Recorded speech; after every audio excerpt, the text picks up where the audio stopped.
in a very rush. All right. So we were discussing the order of precedence, and the one which is at the top should be computed first and then at the bottom. Okay. So comma comes last. So if we say a plus 2 comma b plus 3, or say a equals to this and b equals to this, and we all say int a equals 2 plus 4, then this addition will happen first, then will the assignment will happen, and after that will come the comma. All right. So all of these are operators are in that manner, and so this is generally a source of confusion, and it's not humanly possible to remember all of these. So it's always safe to put brackets around. All right. So as a thumb rule, even though you are pretty confident about the operators, the code you are writing may not be much readable, because the reader of your Java code may not know or may not remember the precedence operators. Okay, this precedence is little difficult to remember. So it's always a good practice that whenever there is a confusion, you put brackets there. Okay, you put brackets there whenever there is a confusion. It doesn't add to any kind of a significant inefficiency. All right,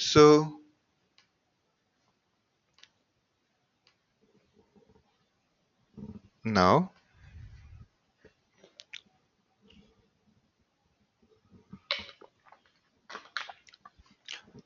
so let's start with something called loops. Loops are basically a way of iterating over statements.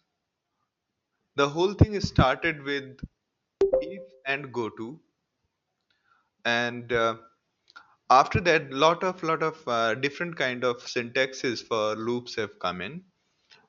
In case of Java, the there is while loop, there is do while loop, there is for loop, and then there is a improved for loop, which is like a for each loop. Okay, and so we have say for example the while loop. So here are the statements which will be executed again and again till this boolean expression whatever you write here is true. Okay, so this one says, let's walk through this. So in the beginning, this is a general declaration of the class from here to here. So this is our main method. Under the main method, you have initialized x equals to 10, and if x is less than 20, then you enter into the loop and print the value of x, which means 10 will be printed. Then you increase, this is equivalent to x equals to x plus 1. So this is x equals to x plus 1, or you can also say this way. Okay, so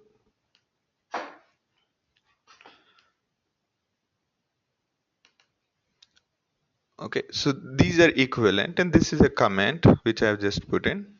All right.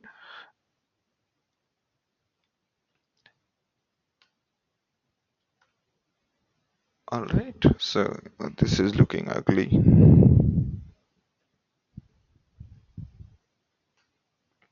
All right, so here you can see that x plus plus effect basically means that you are adding 1 to x, which means it will become 11, and this will keep on going till x becomes 20. The moment x becomes 20, this condition is no longer valid, and hence up to only 19 this value will be printed. Okay, so this is like most simple loop. While something is true, keep on doing stuff again and again. Okay. So this loop will go on for how many times? 19 times. Sorry, this will go on for 10 times. Okay. From 10 to 19, it's 10 times.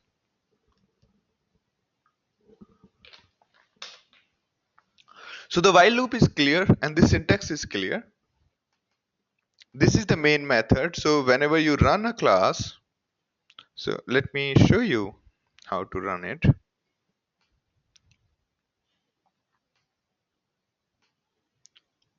So is everybody with me?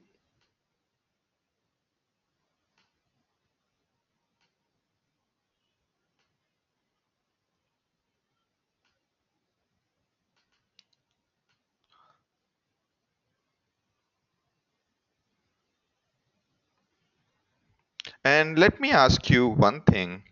If we say here, instead of saying this, if we say x star equals to 2, then what will happen? Anyone?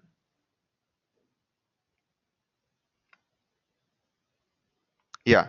So this is equal to x equals to x into 2. So first time the value of x is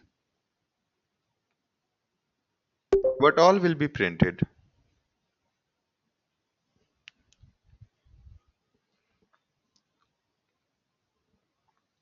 So Chandra, yes, it will come out of the loop, but will it print anything?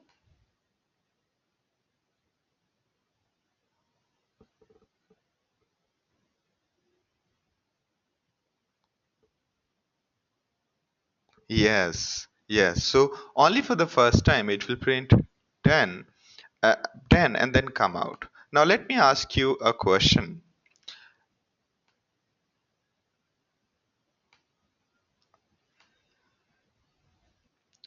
Okay. Now let me ask you a very simple question. So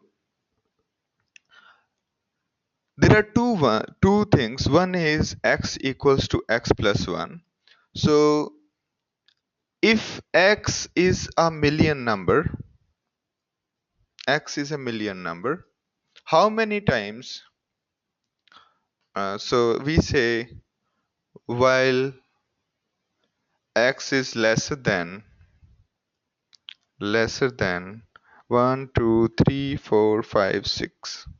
Okay, so if that is the case, okay, so if uh, this is 1 million, for 1 million limit, if your limit is 1 million, how many times will this loop go? How many times?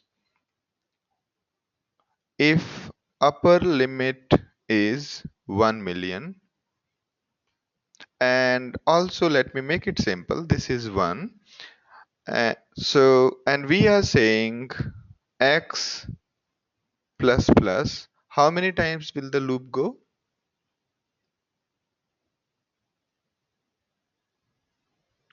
This is 1, it is starting from 1.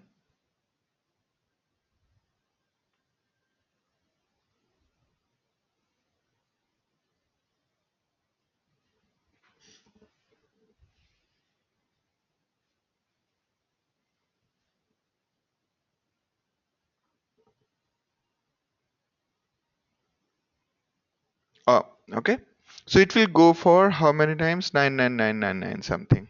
Or if it is start, let me make it further simple. So if it is x plus plus, so it will go for 1 million times, right? And let's say x plus equals to 3, then how many times this loop will run?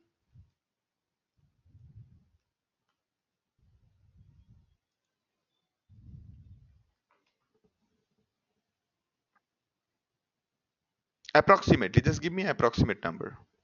Right, so 1 million divided by 1 million divided by 3. Okay, good. Now let me take a step further. If I say x star equals to 2, then how many times will the loop run?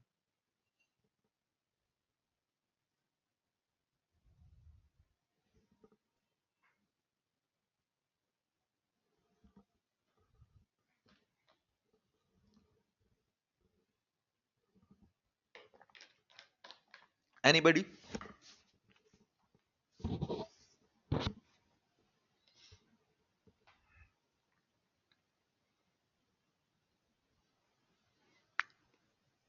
Sushant says 50,000. Does anybody agree with that?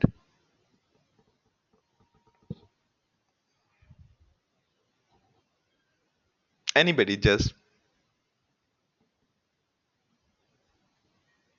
square root of a million. Okay, so square root of a million is not the answer. So what you're saying is 3, 4, 5, 6 and square root. So it's 1000 times. So, and does anybody agree with that?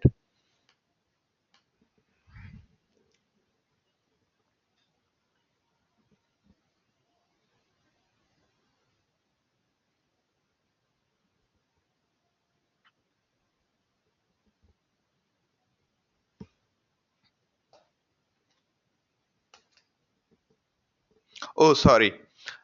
It will not run at all because it is 0. So it will keep on going 0. It will be infinite. But let's say it is starting with x equals to 1 and here is your. So this one, how many times? Let me multiply it. It's so how many times will it run? Anybody?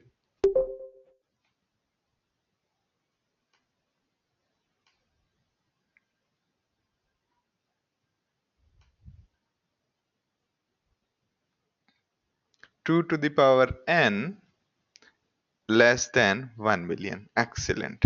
Excellent. So yeah. So what you can do is you can do the log 2 base of both the sides and you'll get the value of n. Okay. So this is a very good answer. So you can say 2 to the power n equals to 1 million. Okay. Or you can say 1 million minus 1, whatever. But for simplicity's sake, let's say n log 2 equals to log of this value. Okay. If your log is base 2, then this is 1. Okay. So we can say it is.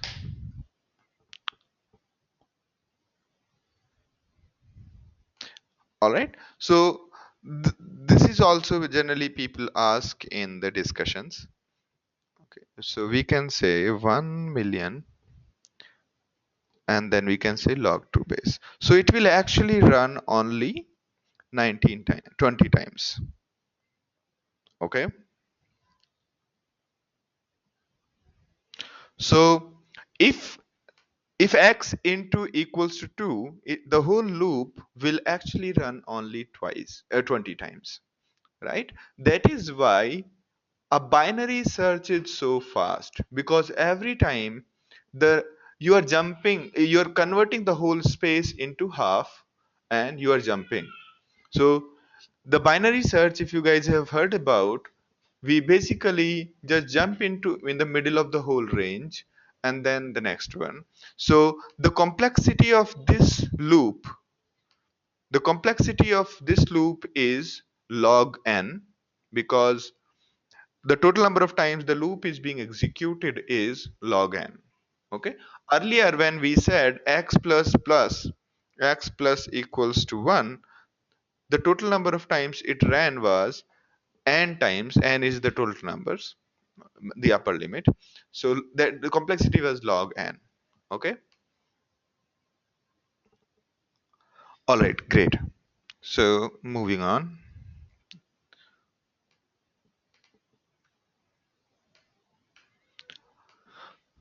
All right, so everybody okay with the while loop?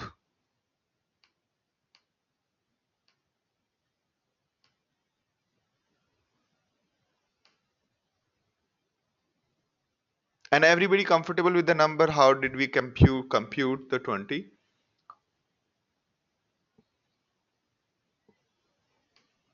Okay.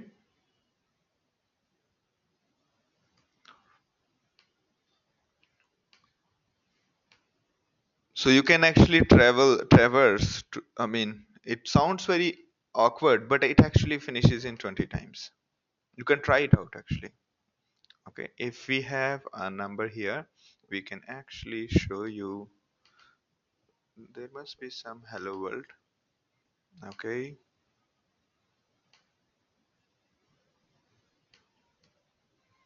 so we can say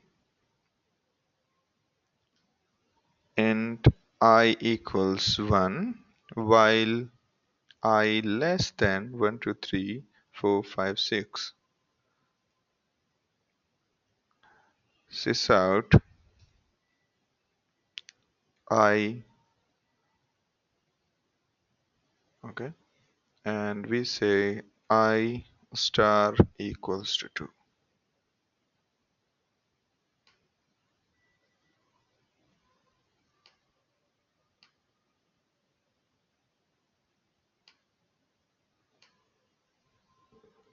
What is the problem?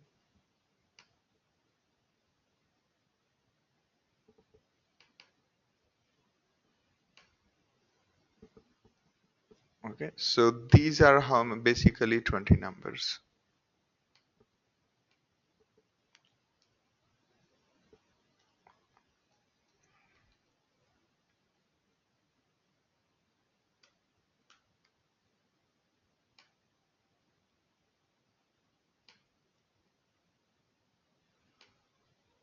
So you can see the 19 and starting from 0, the total number of 20 times. Perfect. And similar to while loop, you have do while loop. Okay. So similar to while loop, we have do while loop, and it says that do these things and then check while loop. So which means the whole loop is going to run at least once. No matter what, it is going to run at least once. Okay. Even if this condition is untrue, even if this is 20, it is still going to run at least once. Okay. So you can see here, even if it's 20 and the condition is untrue, it is going to run at least once. Okay. So this loop is good. This loop, the only difference between this loop and while loop is that statements will get executed at least once. This is great in case the well expression you are trying to execute, say x is being set inside the while loop. Okay.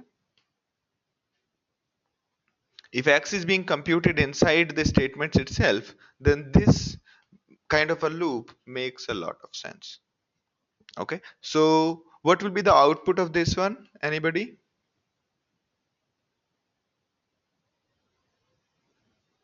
Quickly.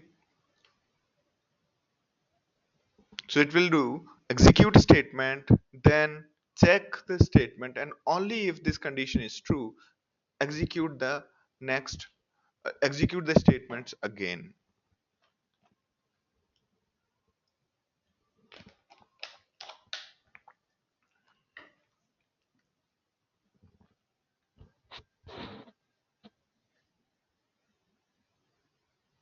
Ten to 20. That is correct.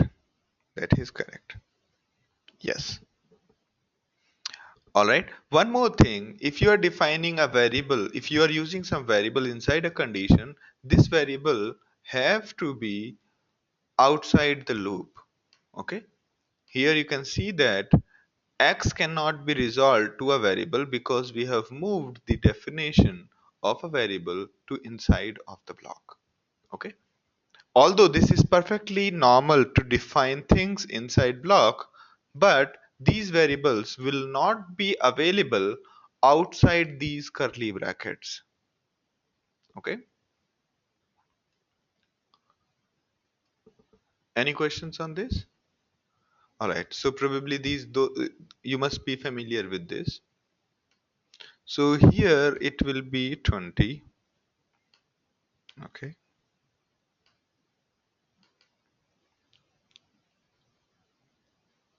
All right, so you can run it, and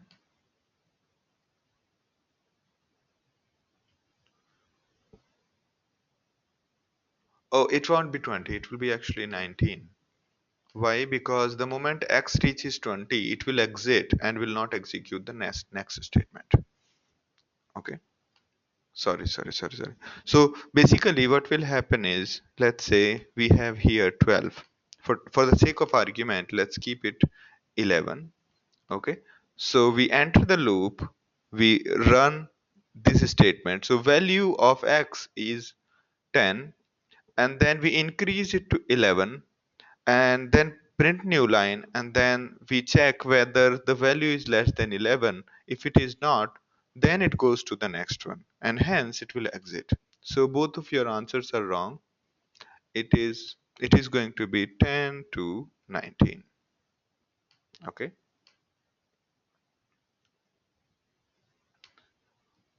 All right, this is wrong.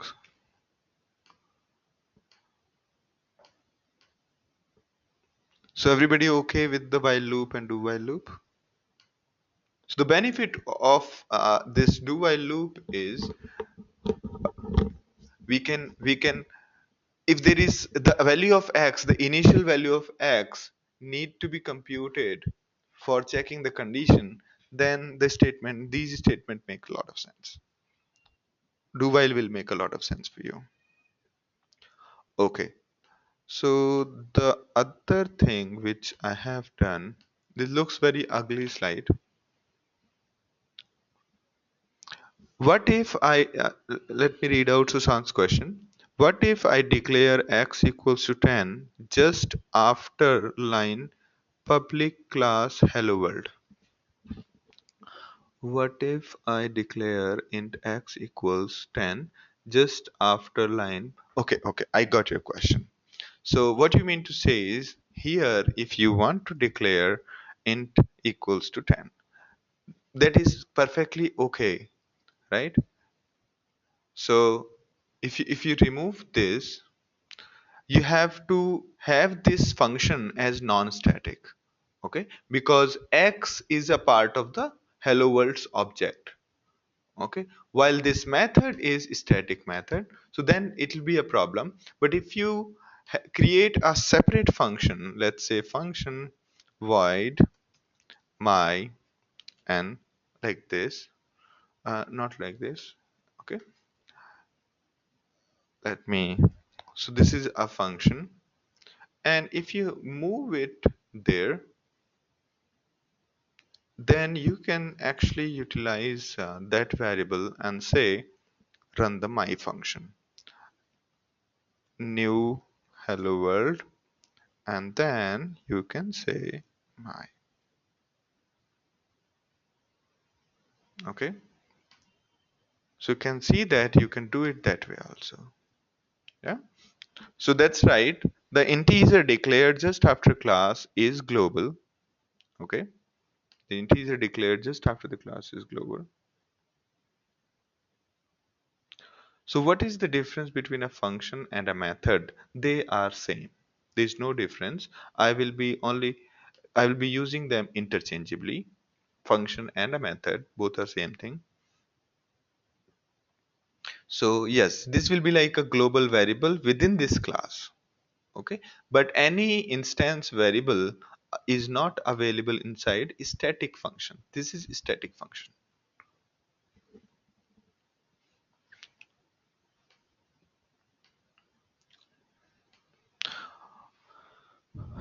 Okay, now there is something called a for loop. A for loop similar to do while loop. While loop, do while loop, they were little, I mean, they were used for different purpose. Although anything done with while loop can be done with do while loop as well as for loop.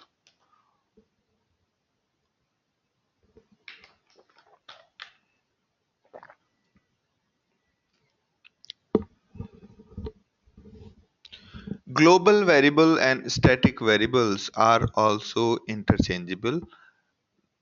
No.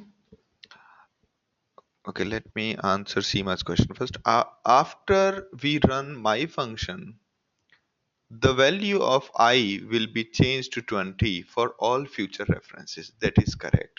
So if you have this, let's say hello world, and we say HW equals to new.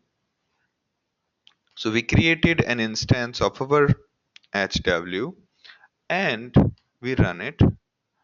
We'll get the answer once, but let me just put some more stuff and then again run this function. Now it won't result in any output. You can see that. So it did run for 20 once because of the while loop, do while loop, and nothing other than that. So the value of it is set to 20. Okay, now it will give 21 and so on. Understood that part? So the variable which is defined there, it is part of the it will become the part of the object. But in case you say, let me show you, in case you define another object, you define HW is your object's name. Now you make it refer to a new object. Now it will run properly. Okay. So this is my another object, and now it will run properly. You can see that. So after another object, you can see that it has run properly. The value of x is again reset to 0 because this is a completely new object of this class.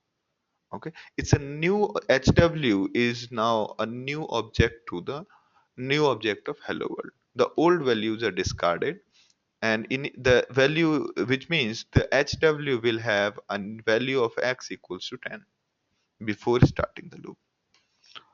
So I'm fearing that I might be jumping back and forth. Are you guys comfortable? If you are not, just let me know.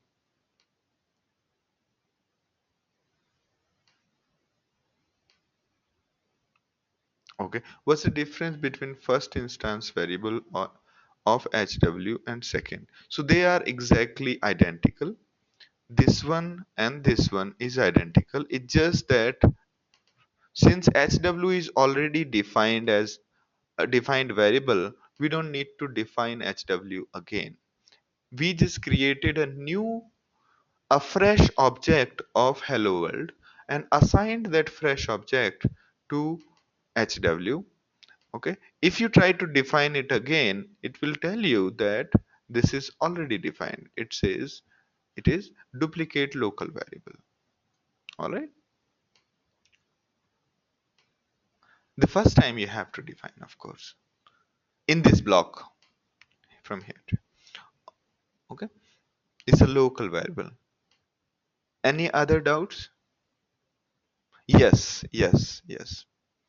So you can always think about like the way we have int I equals to 20, and then after we do a print of I, we can say I equals to 30 and then again utilize the value. Okay, so exactly same way we have done. Exactly same way, instead of assigning 30, we are assigning a new object of hello world. Okay, so hello world is a class. Hello world is a class, and here we are actually running the same class from inside of it. Okay, hello world is a class which has got a method called my. In this, we can run this class, we can create this class by having a static method in this called main, and in that again we have to create the object. So main would look like, you can think of main method as an outsider right now here because it's a static method. These are not instance methods, so it's like a special treatment of a method. Okay, yeah. So either you can define, take this main method and put it in another class and run it, and in this method we are basically creating a new object of the same class and then running it. So it's sounds like a little stupid things for most of us when we see that a class is being run from within itself. Okay, but here the trick is static variable.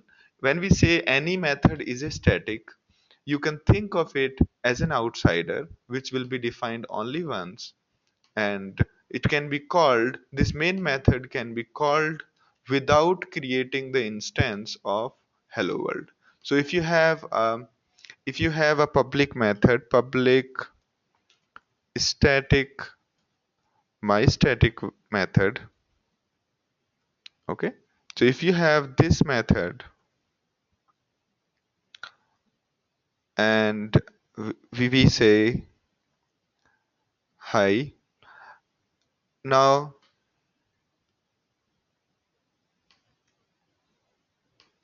double quote, so double quotes are reserved for string, single quotes are for character. Public static void, void means we are returning nothing from this method. We'll come to these details again. And my static method, okay, now you can run this method. See, the hi is being printed. We did not have to create an instance of hello world to call this method. Also, the same method can be called in this manner: hello world dot my static method. Why? Because static method does not belong to the object. Okay, does it belongs to the class declaration. Okay, that is why we did not have to do new hello world and then execute it.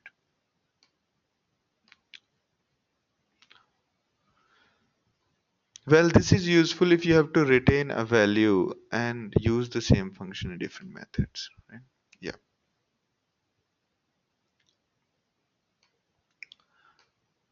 So are we all on the same page, or have I are we all on the same page?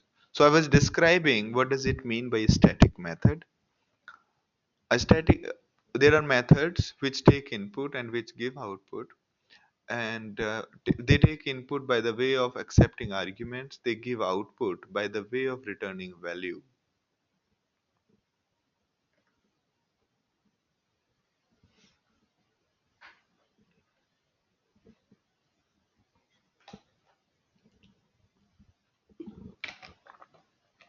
That is correct. So if we had a separate class called hello caller, the same thing would happen over there also. Yeah. If we had another class, let's say, I'll just say hello caller. Okay. Hello caller. So we could call our hello world two ways. One is hello world HW new hello world. Okay. And then we can say hello world dot my. Okay. And let me just, so hello world dot my static method and my, there are two functions. So my can only be done on the object of this class. If you try to see that, if you say hello world dot, so there are only main method and static methods available. Okay, so that is a big difference between a class and object. Okay, so you can see that my got executed, though now we want to call my static method here, and we can basically comment both of these. Now you can see that hi, which is this static method, got called. Okay, so for most of the part, if you are coming from C background, there are high chances that you will end up marking all your method as static and then calling them from main method.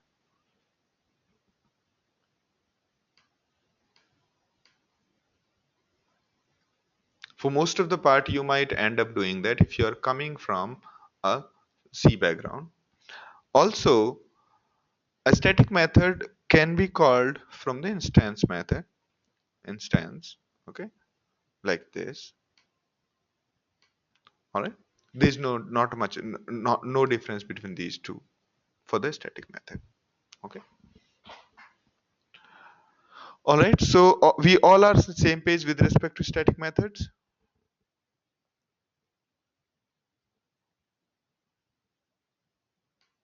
So main is a static method, and from main we are trying to create the instance of hello world and then doing it. Okay. Main does not belong to the object of hello world. Main belongs to the class of hello world. Okay. We create objects out of the class, and all the normal functions are part of the class, not the object, except for static methods or variables. Okay.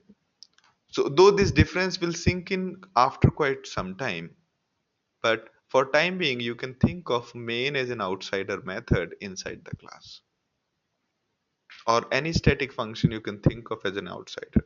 If you want to call anything inside a static method of a class, you might have to call the function by the way of creating an instance of the class.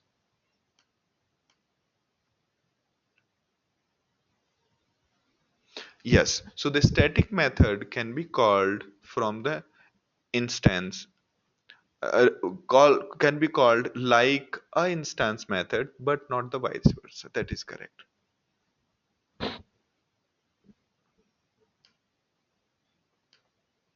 All right, now let's have a look at the for loop.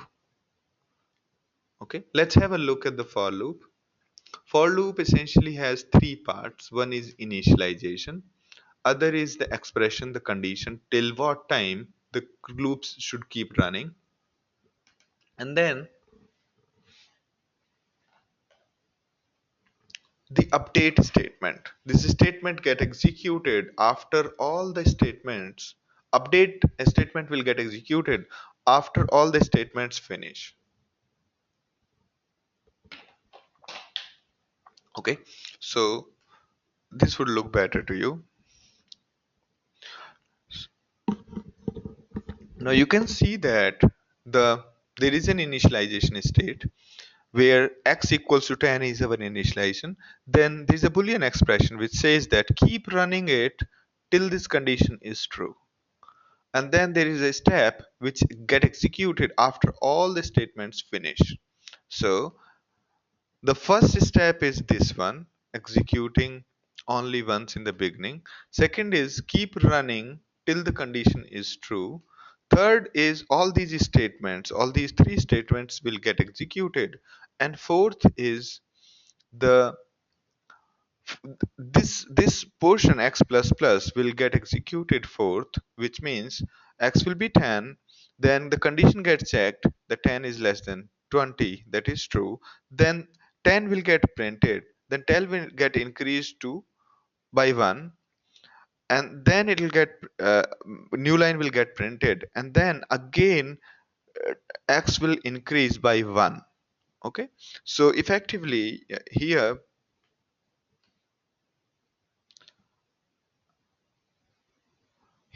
actually it'll be something like 12, and then 14, and then 16, then 18, then 20, not 20, that's it. Okay, I think this will be the answer.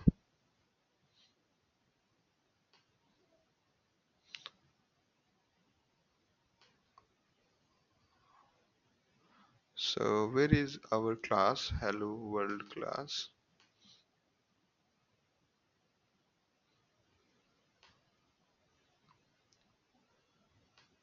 Okay, so you can also put definite declaration of a variable like this.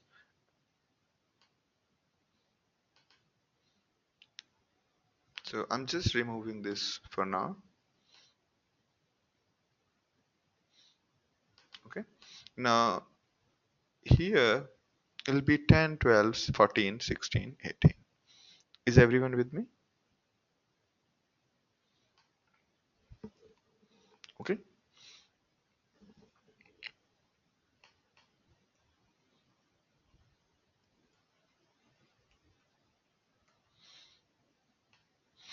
All right, so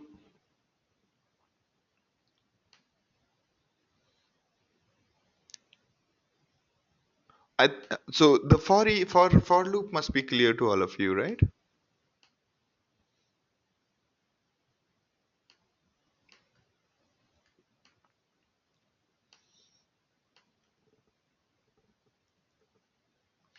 All right. Now in Java 6 or Java 5, I don't remember, one more thing was added called for each loop. Okay. Just like with any other programming language, be it Python, Perl, or JavaScript, everyone has a for each loop. And generally, that is defined as for A in these values. So if you have to iterate over the values of an array or a list, if you have to iterate over an array, then this is the way to go. So here, so bear with me that there is something called an array. Array is an array of numbers, and here you define it in the curly brackets this side and square brackets this side. Here this means that I'm saying numbers is an array of integers, meaning numbers have a list of integers on 0th index. So, every array starts with 0th index. Instead of 1, it start with 0. So to access the first element of array, you need to index you need to get the value at the 0th index. Okay, so ideally, let's just take this out. Okay, and try to execute this.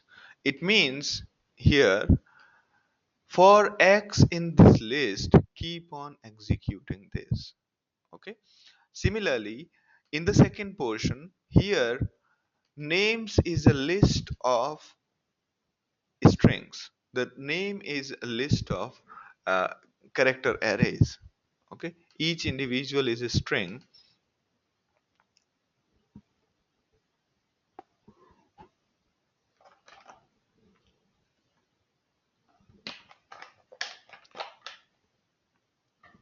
and okay, so each individual is a string like this, and we iterate over them.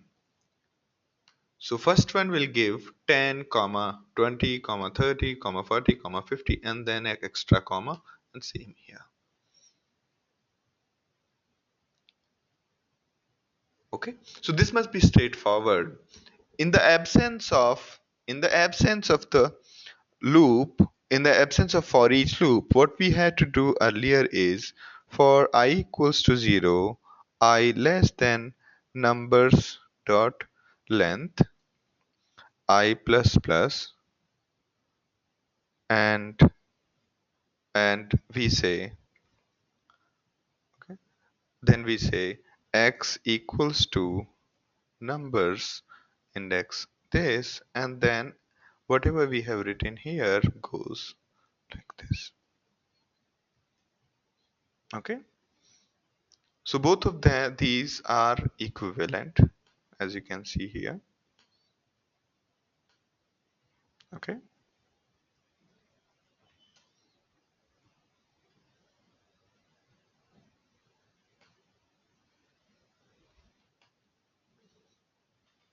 yeah. So why is there no new line after this? Here the difference is in the saying system.out.print instead of saying println. If you say println, you will get a new line at the end of it. Okay. While printing, if you don't want new line, then this is good. And also, when you are at it, try exploring printf. Okay, printf is a good format, and if you have got Eclipse, then you can have a look at this. Okay,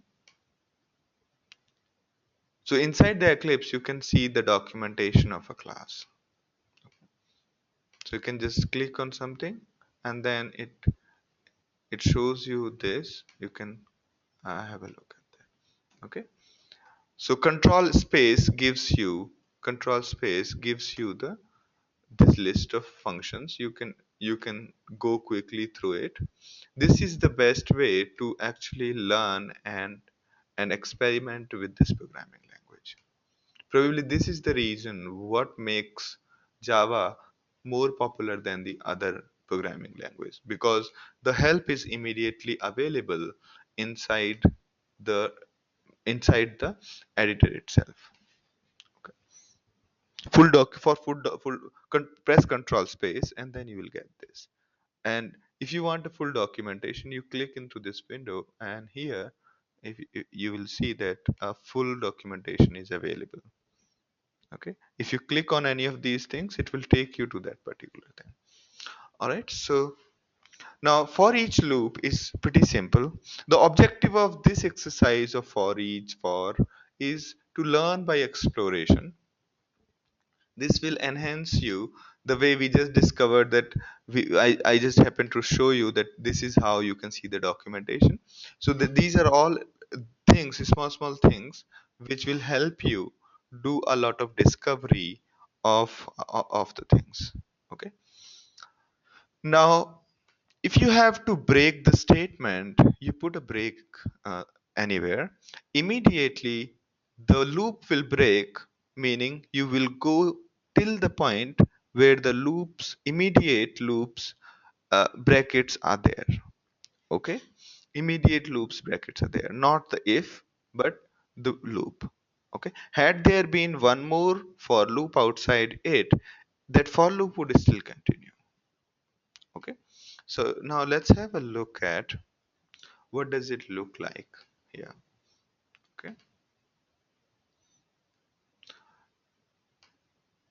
so you can see that 10 and 20 is printed and then it's over.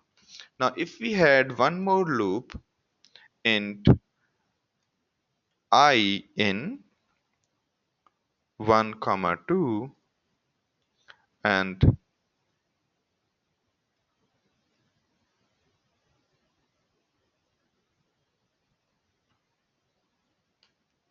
okay, so why isn't this listening? I'll have to call like this.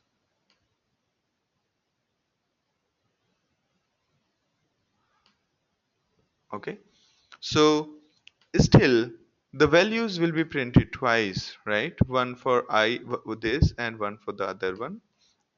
So we can say I is this. Now you can see that I equals to 1 and then 10, 20. I equals to 1 and 10, 20. 30 is not printed. So the moment we hit 30, it actually breaks immediately. So it doesn't break two loops, it only breaks one loop. Okay, that is the most important part to understand. Now you might ask that how do I break both the loops? There is no way to break both the loops. You will have to put a condition over here. So you say here you will say something like break all equals to true and then break. And here you will say if break all is true, then break. Now this time everything will else will break. Now let me just define a variable called breakAll, and the default value, let's set it to false. So though it does look like a little complex thing to do, so what we are trying to do here is we created two loops. One is an outer loop which goes from 1 to 2, and we have an inner loop which goes from 10 to 50. It's just that it breaks at 30. All right. Now, what we want to do is the moment we hit 30, the first 30, we just break everything. In that case, we set this variable to true and we check outside and then break again.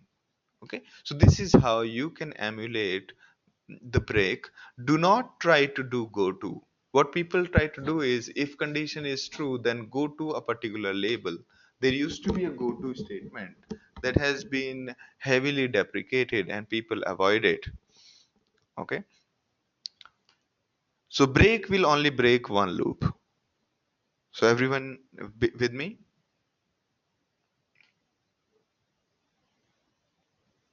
Now there is something called continue. Continue basically takes you to the beginning of the loop, meaning all the statements below will get skipped. All the statements, these statements will get skipped. The iteration will continue from the next value.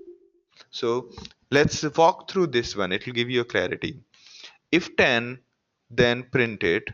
20, then since it's not 30, it will print it as regularly. The moment it sees 30, it will not go forward. Instead, it will go back to the next value, which is 40, and then it will print 40 and 50.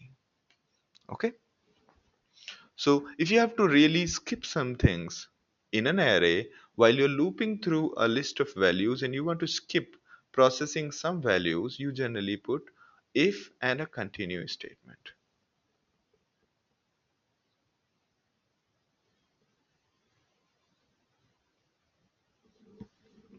All right.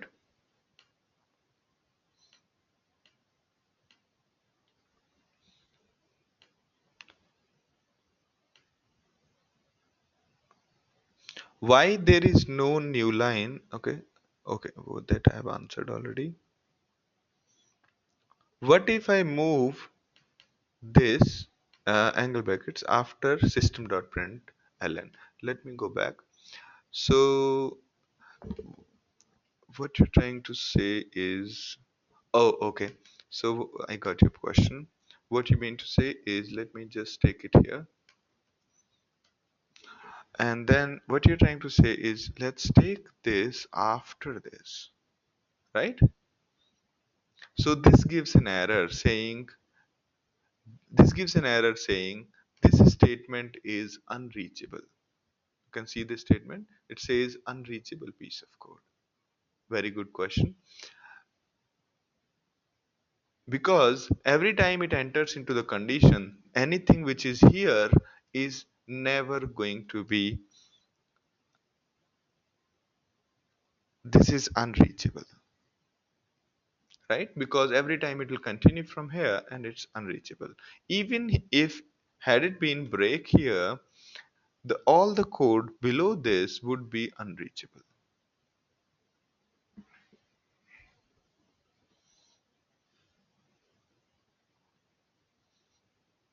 no matter what.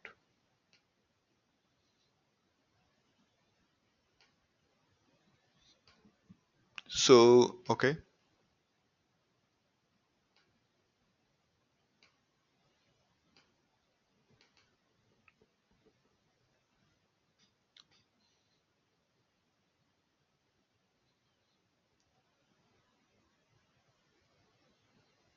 everybody okay? Now if statement we have already covered. I think we should cover if statement first and then else statement and everything. So if statement we have already covered, although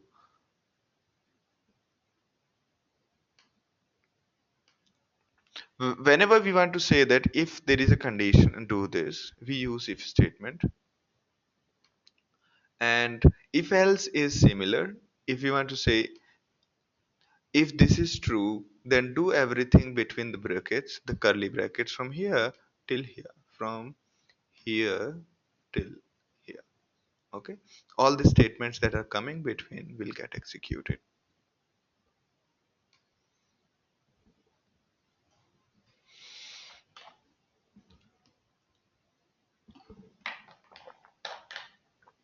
Okay, and in case the condition is not true, then this will be executed. Okay,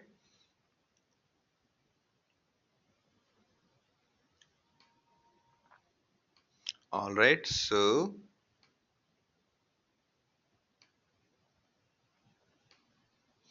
okay, good question, Chandra. So why do we have here, why do we have arguments over here? Should I cover that now?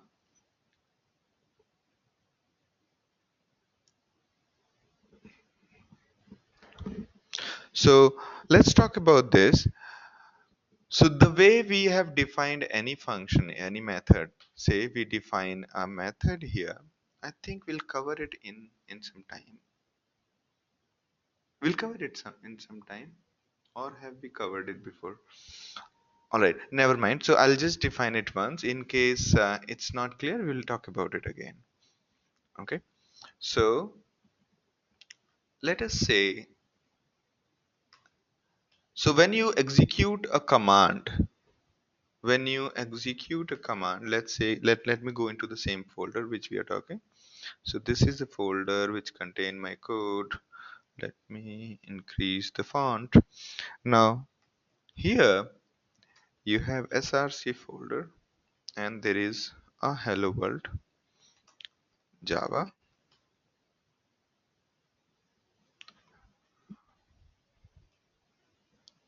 Okay,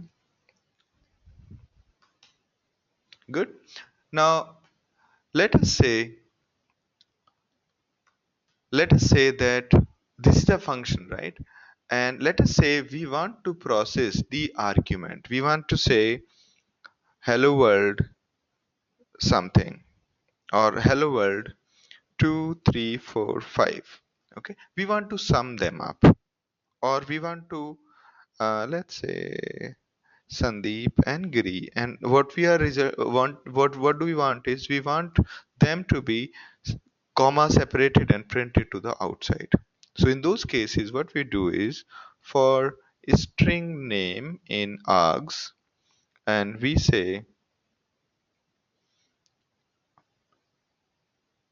system.out, and we say okay, arg is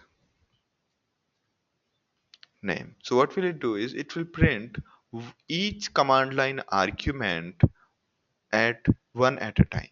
Okay, so in the main method these arguments make you read all the command line argument, because your program can be called from command line. Okay, just the way we do mkdir and then give a command line option creating a directory, or when we say ping an IP address, that IP address is a command line argument for ping. Okay, so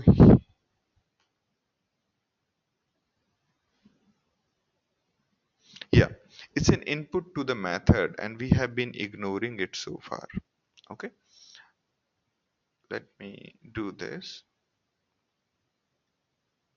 Okay, so you can see that the first argument Sandeep and then Giri have been printed. Okay, in case you are quite used to the command line, you can actually build a command line like this saying execute this. This is a part of Unix one. If you are on Windows, then it doesn't matter. Okay, okay, and then you can see that it gets compiled and run at the same time. All right, so then you can see that, and inside Eclipse if you run it from there, then you will have to, you want to specify the arguments, then you can say run configuration and then specify the arguments. Okay, we can say program arguments xyz, and we can say apply and then run. So you can see x y z are passed as argument. Okay, all right, all right, hope I did not confuse anybody. So everybody with me, or are there doubts with me?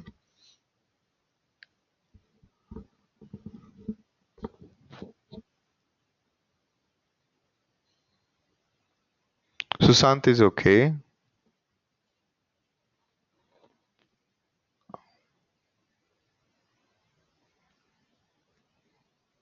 Okay. Chandra?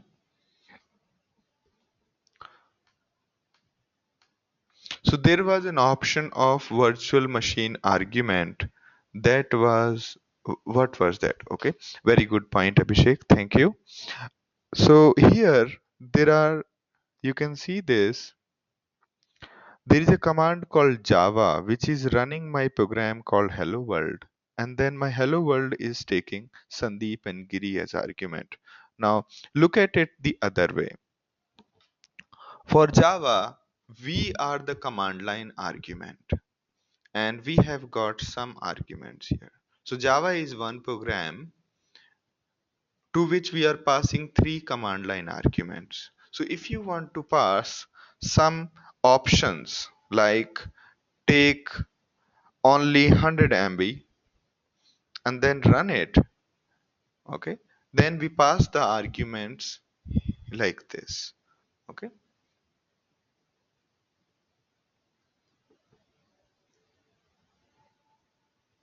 And we can say that minimum memory this much and maximum memory that much, okay.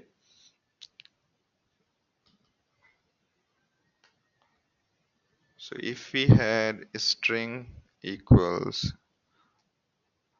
some storage,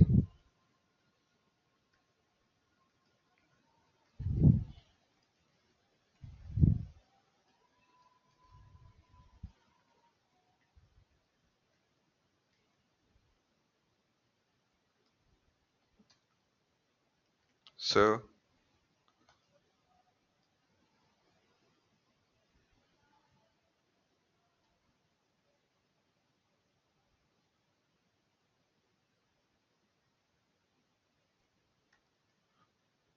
I'm trying to prove something.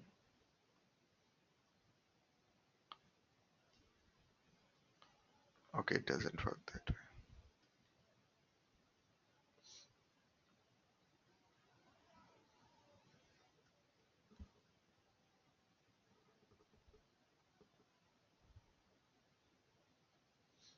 So you can see that when we try to tweak some variable, the virtual machine failed to execute. So basically, when we have these arguments, these are to tune your virtual machines, because there is a virtual machine called Java which is running your program called Hello World. And so here, if you pass those arguments, those will be passed before your command, right? So anything which you put here is going to be after your command. So Eclipse is basically calling your command line. Okay. So all the argument in this box are going to be after your program name. All the arguments here are going to be before your program name. Fine.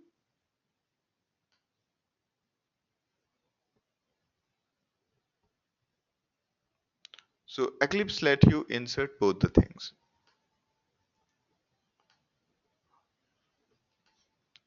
Okay.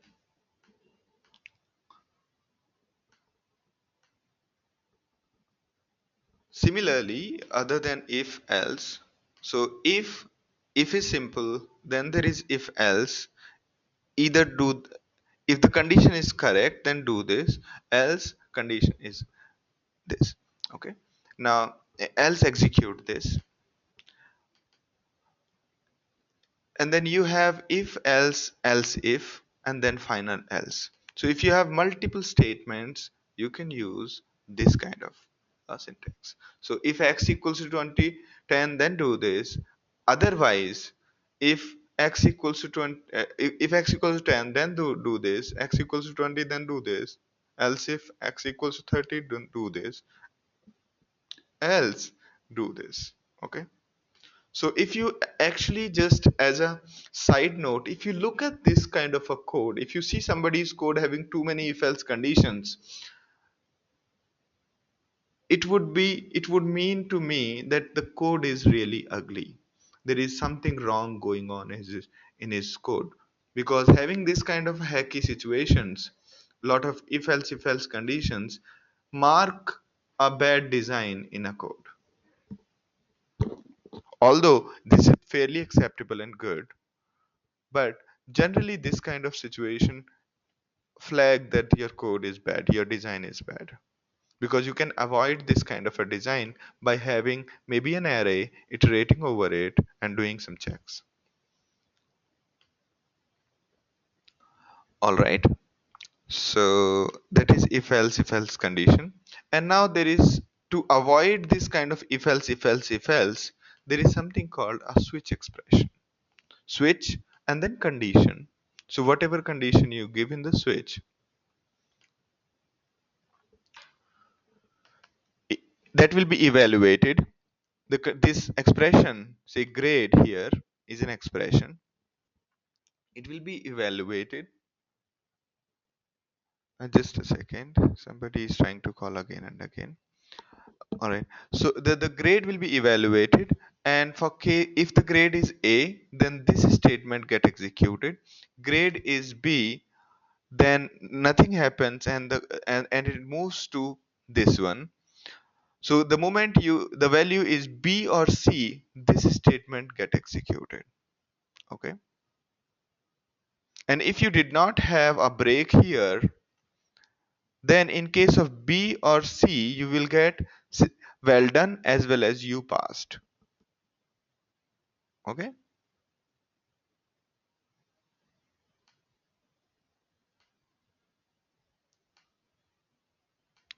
So everything is simple, as in there is a switch statement that gets evaluated, and then each of these values get uh, the each of the each of these are compared against the value, and the flow jumps to that point. So had the grade been D, the flow would jump here, and then it would check you passed.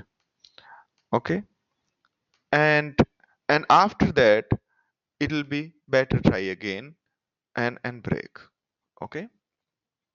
So in case of D, you will get two strings. One is you passed and better again, because there is no break. If you don't break, the flow keeps on falling.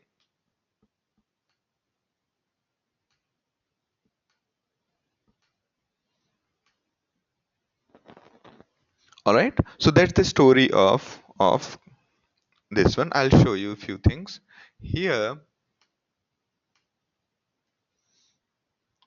You can see. So the grade is C. You got well done.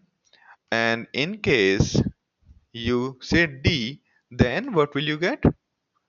You passed as well as better try again, because it jumped here and then it started falling. It did not see any break, therefore it started falling, and this statement also got executed, and then then break, and then we move on. Okay. So you can see that.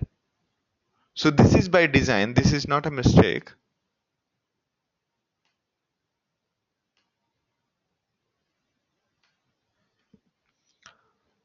In the backend, will it still check the value of grade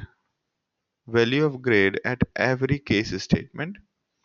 Yes, it does. So so if you say grade D, it will first check A, then B, then C, then D, and once it finds T, then it starts executing, and then if it finds break, then it breaks out of the switch.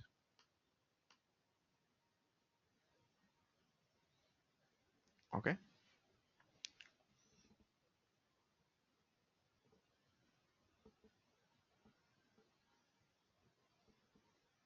So it does a lot of performance things here.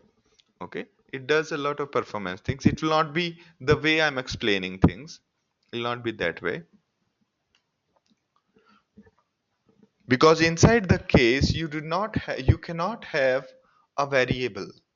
Okay. You can only have fixed values.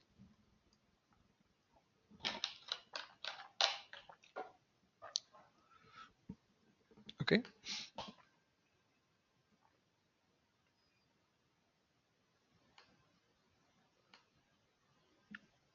So there won't be much of a difference between a switch statement and if else with respect to performance.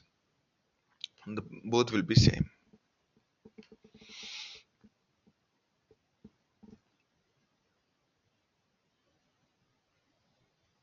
Okay. So moving on. numbers. Okay, let me take a break for 5 minutes, and we'll call you. We'll start in 5 minutes.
Hi, sorry for the delay. I'm back. Should we start?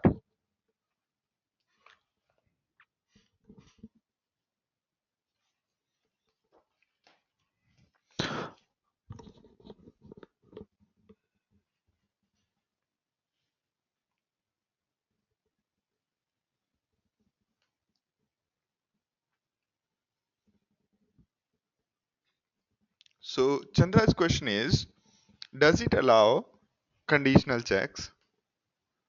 Hmm. So inside here, you can have, okay, while,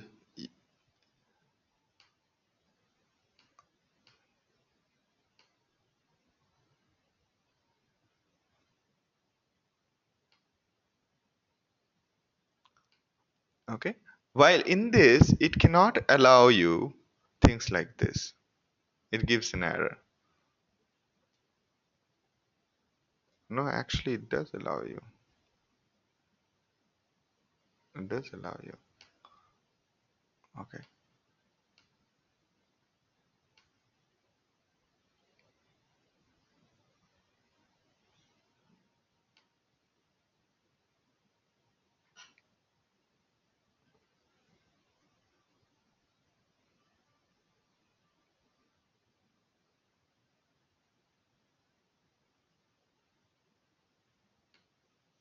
All right. So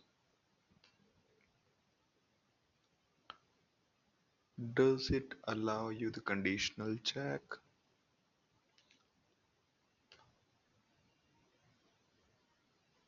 It does allow you the conditional checks as well. Yeah. Okay.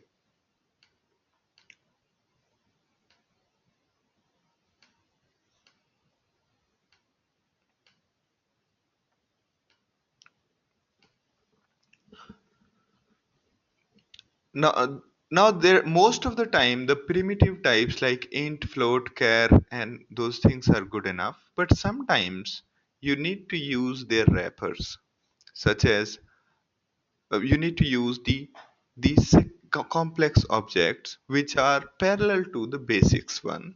For example, integer in capital is the one which we use for passing arguments to for serialization. If you want to store the value onto the disk, you will use capital integer. So there are parallel objects in Java, like integer is here, and so you can have, so you can use these classes also for some use cases. Okay. So integer x equals to 5. So 5 was your primitive value. It got converted into a object of integer types. You can have, you can also put these kind of operations and print it. Okay. So yeah, what's the benefit of integer over int? Integer basically provides you all the functionality of an object. Okay. So there are few benefits of using an object, such as you want to set values that basically these bigger objects are serializable, and there are few more benefits such as defining templates. So you will get to see all of this. For example, how should I describe? So there are primitive types and then there are classes. And in case you want to use the primitive type like an object, then you would generally convert your number into integer and so on. So basically, the main reason why people use these bigger objects is to for serialization purposes. Serialization as in converting into a bigger objects. Okay. Although it's mostly like a hack for a Java language, but it is important for us to learn that part. Okay.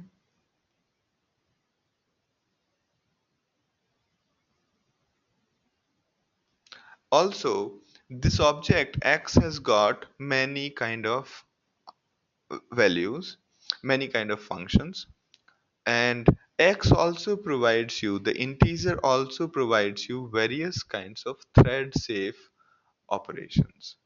Okay, when you will be operating on threads, you might need to have wait and other kind of constructs. For that, this will come very handy. Okay, so you can convert it into float value, you can get all of this, and there are many kind of static functions also provided by this class, such as if you want to convert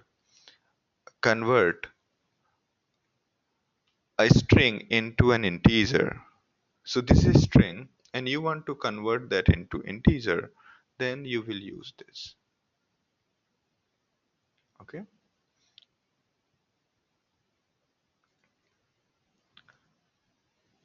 So integer class, other than acting like an int, is also good for converting a string into a number. Okay. Say similarly we have double and we have double dot parse parse double. All right, and we can say, all right, so this is, you can see the difference.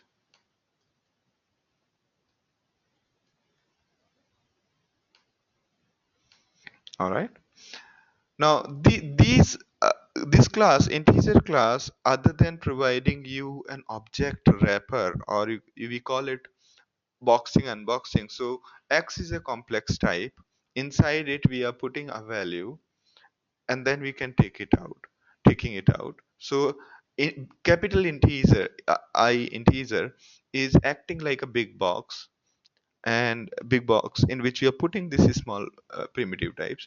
So this process is called boxing and unboxing. Okay.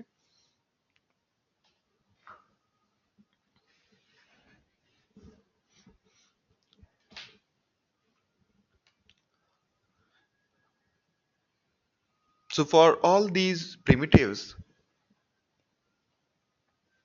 these are the classes that exist. Okay. So the most important data type after the basic integers is your string. String is nothing but an object, a class. String is a class which lets you operate on array of characters, which let you operate on array of characters. So let's have a look at what is inside this. Stop me if I'm going fast.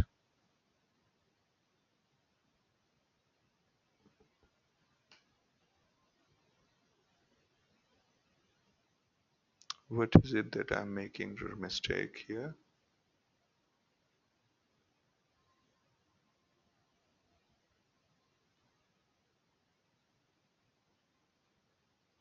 Oh. It's actually these special character which my present PPT has put in, which are causing a little bit of pain. Same is here. Everybody has their own representation of double quote. Where else do I see? Oh, there. The single quote is weird. Okay, and here. So, okay, now it's fine. Do we see anything else anywhere? Here. Okay. Now, let's understand what is going on with this. So this is what? This is an array of characters. The first character is H, second is E. Each character is represented by enclosed in single characters, and this is how we define an array. Array is curly brackets till curly brackets, right? Like this. So this is an array.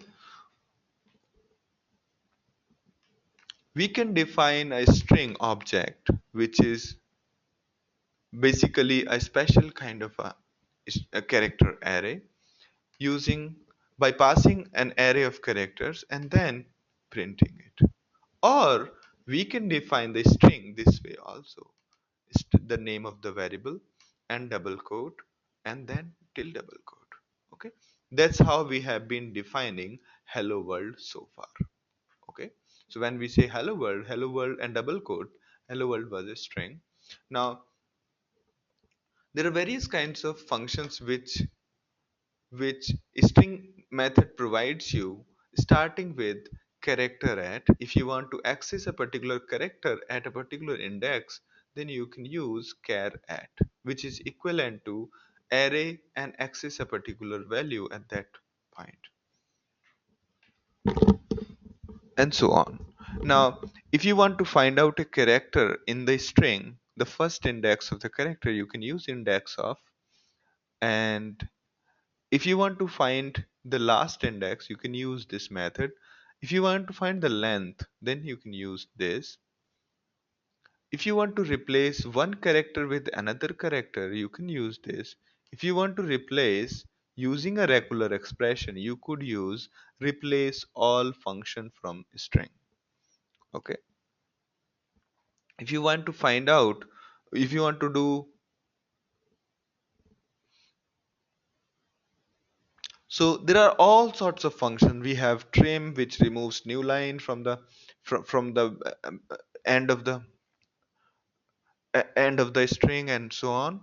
So explore this class. This class is quite useful if you want to convert it into uppercase. If you want to, while converting into uppercase, if you want to use some internationalization, you can do that.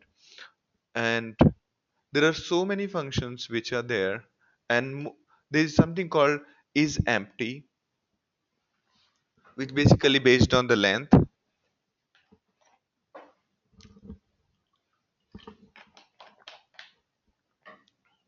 and so on. So there are so many functions inside it. Concatenating two strings, you can do that. And also there is something you should know about a string is, say you have hello world. Okay, if you want to modify just one character in this string, or if you want to alter this string, you cannot alter the string. Okay, this is probably the most important thing to learn about the string. So if we want to delete hello world, hello from this, okay, what you need to do is you need to do substring, and begin index as some point, say 6. Okay,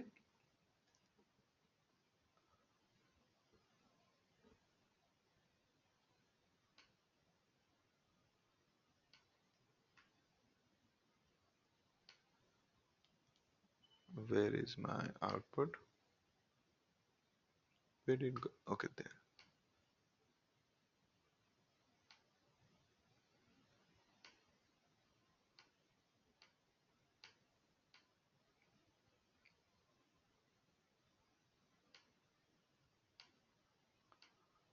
Is my video visible now?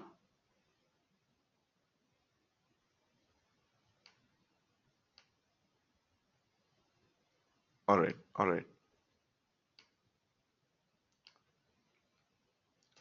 So now if you, what I'm trying to show you is this.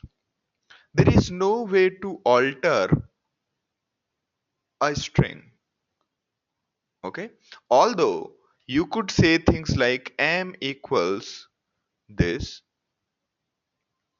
m equals this, but that doesn't change the string. Okay, now you can see that what we did here was we created m, which is hello world, and then we did a substring. So what we did was we basically assigned a new string to m. Okay, which we basically assigned a new string to m and then printed it. but we did not alter this particular string. Okay, we did not alter, we just created a new one and assigned that to m. Okay, if you have to alter a string, also say for example there is m, right? Now we, if we have to append, if we have to append something to m, say hello world exclamation. Okay, if we have to append something to m, what exactly are we doing here? This is equivalent to saying m equals m plus hello world. Okay, m plus exclamation. All right, so basically we are, after concatenating this with this, we are not, we are not modifying m, we are just assigning new things. So just let me be clear what I'm talking about. So now you can see this is probably the most important aspect about strings. So now you can see that m is still the same, is the m one that got changed. Okay, if we say m dot concat, so m will remain as it was, it's just the m1 will have a different value. Are you with me? So m is still hello world, while m1 is changed, m1 is the new value assigned. Okay, so we cannot change m, we can only assign a new value to m by calling any function, be it substring, be it anything. By calling any of the functions on m, we cannot change the value of m.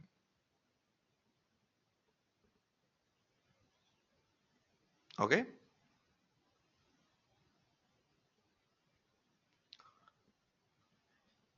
so m, the string object is immutable. We can assign a new object to this, but we cannot change the value of this object by any of the functions. Okay, so if we are calling a function my function, okay, no matter what we do inside this function with m, with with whatever this function does with m, the m value will all still will be hello world. Okay, so that means this object is fairly immutable. Okay, you cannot change its value. If you want to get that functionality that inside a function you want to append something, okay, you want to change a string, then you use string builder. Okay, you would use string builder command, the class, which will give you this kind of functionality as dot append. Okay, so now here let me just show you what does sb.toString does, like this. And whenever we are doing something in println, the toString will implicitly be called on that object. Okay, now let me try to do the same thing. So here it is going to be blank, or let's say hello, and here it will print hello, and here it will print hello Sandeep. Okay, now you can see that hello Sandeep. All right, so if you want to have something, a mutable string, if you want to keep on constructing things, you should use string builder instead of concatenating, because every time you, here whatever we were doing here, we were actually creating new objects every time. Okay, we were creating multiple objects every time in order to reach to a level. Okay, so strings are very important. Yeah, so you don't need to call to string over here. It will, I think, will be called automatically. You can see that, right?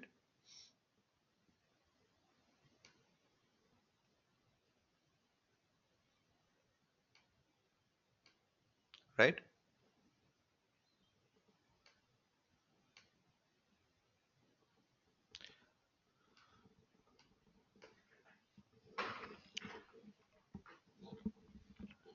I'm just used to writing to string with the string builder, and that's why I type.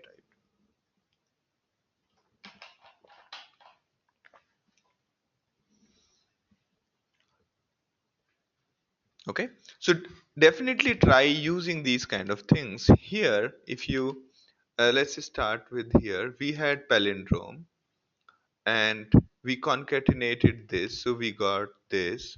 But palindrome it itself is this still. Okay, and here this is wrong, I think. Okay, now it will be correct.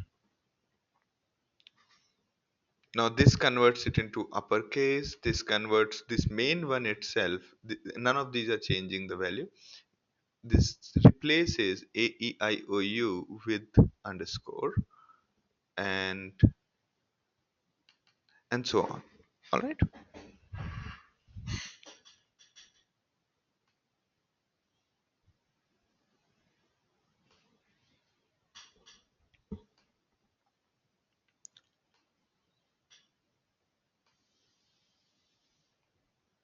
Okay.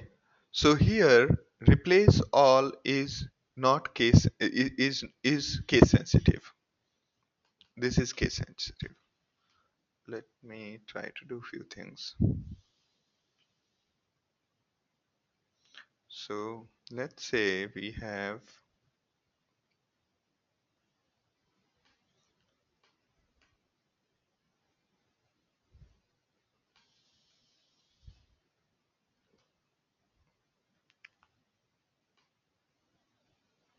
so here when we are doing replace or this is basically a regex. Okay, this is basically a regex, so it'll be case sensitive.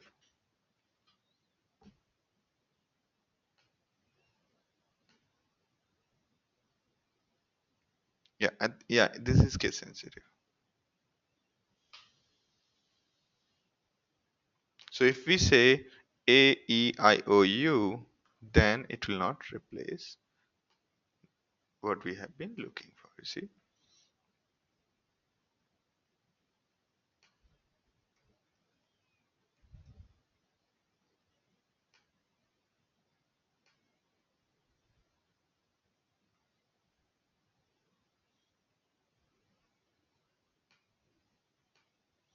All right. Now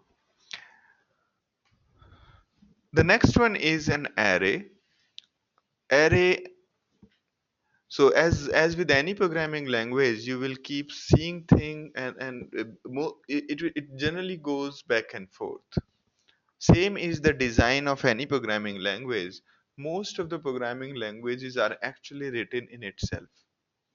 Okay, which shows that the programming language, when you, because each and every part is actually merging with another part.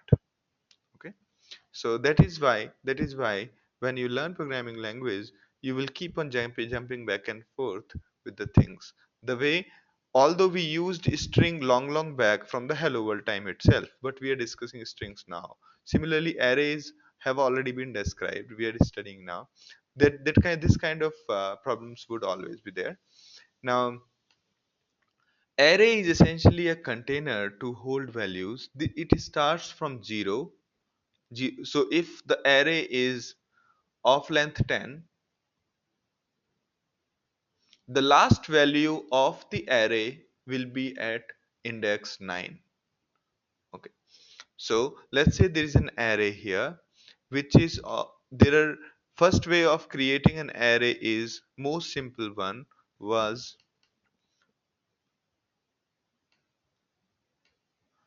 like, okay, the most simple way of creating an array was like this, saying I'm talking about these values. Okay,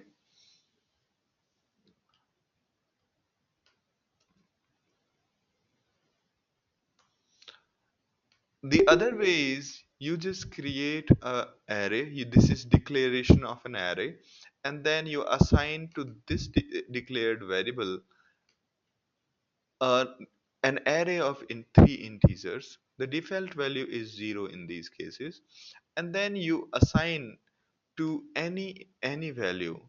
Okay, you can access a variable by like this. If you want to access a particular value, if you want to access 0th value of an array, you suffix it by square brackets and put 0 in the between the brackets, and then assign a value. So this will assign 100 to the 0th and so on. Okay, so you will get, okay, you can see that. Now, other than this, there are other important functions which arrays class provides to you, such as, so there is an arrays class which provides to you various kinds of beautiful functions, starting with starting with things as simple as toString, which basically forms a square bracket separated and comma separated beautiful format. Okay, and then there are things like arrays dot sort. If you want to order a list of values in ascending or in order, in ascending order, you will use sort command. Okay, this will order the values. In case you want to customize it, you can pass the other arguments to it. Okay, here you can pass something called comparator, which will be used to compare the values while sorting. We'll talk about interfaces and collections, and we'll go into the details of this one. So to sort an array quickly, this is the way going for forward. And if you are searching by doing a binary search, how many of you are aware of binary search? What is a binary search?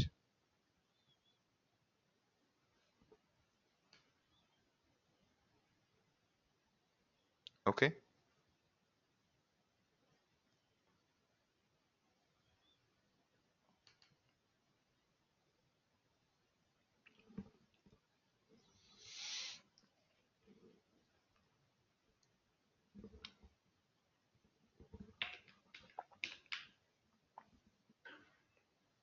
Yes. Yes.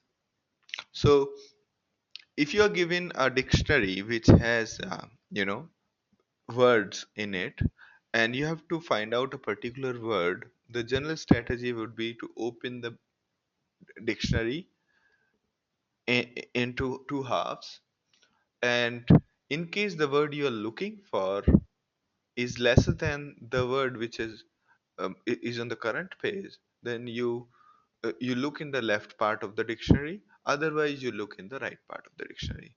So a binary search is only valid if your input data is ordered. So you can use binary search on your array. If there is an array, you do sorting of this array first and then do binary search. Okay, binary search gives you either the index where it has found a number. So here let's say we are looking for 10. Okay, here we are looking for 10. Before sorting it was like this, 145, and after sorting it has been ordered in increasing order. When we say that please search the 10, then it returned me index called 6, which means 0, 1, 2, 3, 4, 5, 6. 10 is found at 6th index. And when we say please find 9, it gave us a negative value. Negative value means the value was not found, but it gives you an insert point. Okay, so if you decrease the 7 by 1, then you will get the insert point, which means 9 could be inserted at before 10. Okay, so 7 minus 1 is the place where the 9 could be inserted. All right, so that is how the binary search works. Also, you could fill the whole array with a number using fill command, fill function of arrays, and so on. Perfect. All right, there are many other functions you could use in the array class. All right, while the arrays is in this form, arrays can be created out of objects also. For some reason we haven't done it. Let me just do it for you. We have got something called a dog. Dog is new dog. Okay, we give it a name. Okay, and we have dog dot name. Okay, dog dot, what are the various functions? Is hungry, is sleeping, wait, and then we have bark. We have bark. Okay, it will bark now. Now hold on. So what does bark do? Bark doesn't do anything. It just barks, and let's say inside it, it just barks. My name is name, right? So, so what are we trying to do here?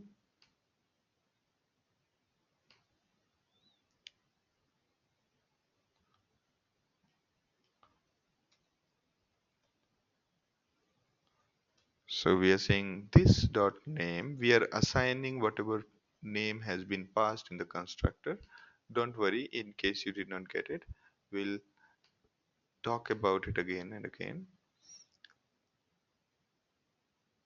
Oh, that bar, the bark which I was looking at it somewhere else. Okay, okay. So, all right. So you can create an array of object as well. Okay, we can say our dogs. The only problem with an array is that you can only have one kind of objects in an array. Okay, so we can say,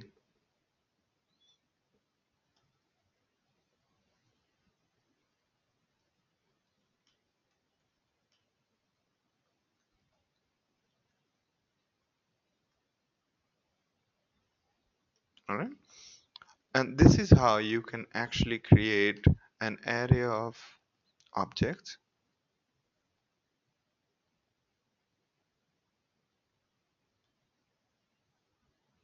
Okay, and we can say for dog d in dogs, and then we can say sys dot or we can say dog dot bark, not dog but d dot bark. All right, and this way we'll say my name is Tommy, my name is Cupcake. All right, so this is how we could create an array of dogs. Okay, the other way to define the same thing could have been, okay, let me define it using another syntax, could have been when we don't know how many we don't want to create all of them like this, we can do couple of neat things. We can say new dog and we can say 2. Okay, we have got 2 dogs. Okay, and let me say dogs 1. Okay, and say dogs 1 0 equals new dog.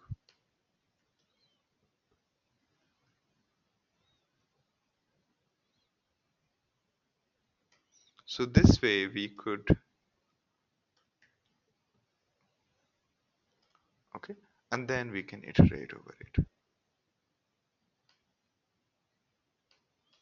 We can iterate over it, and you can see that.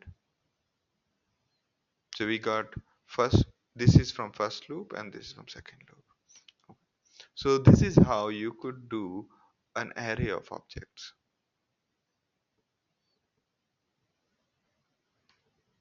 While defining the array, do we have to define the size like this? Yes, in this case you have to. Okay.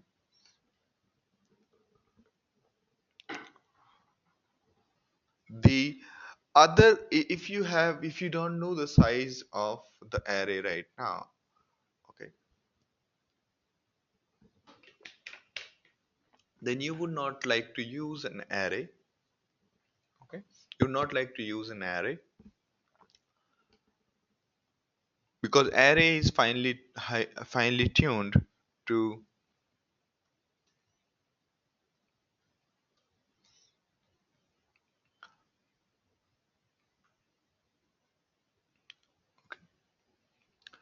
so if you don't know the size, then there are other data structures in a package called collections of Java which you can utilize. Okay,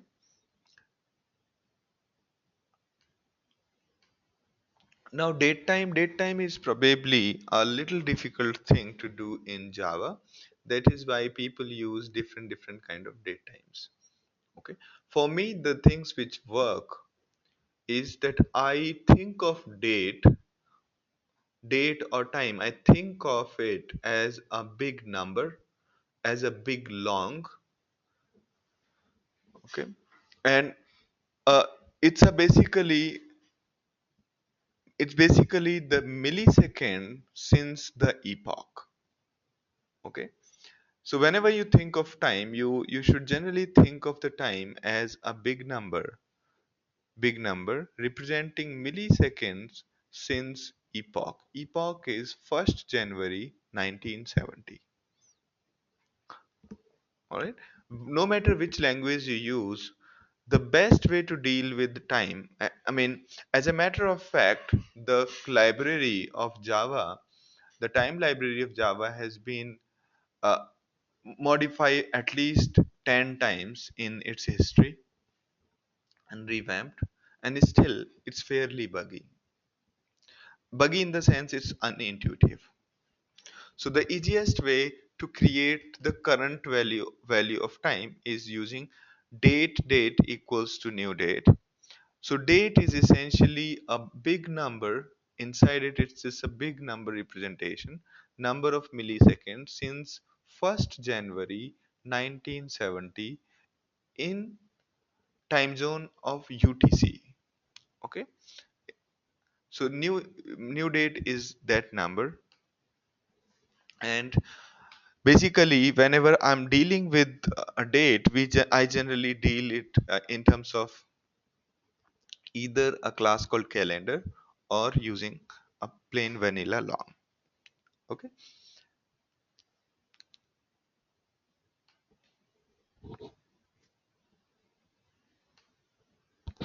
to format a date you could utilize these kind of formats.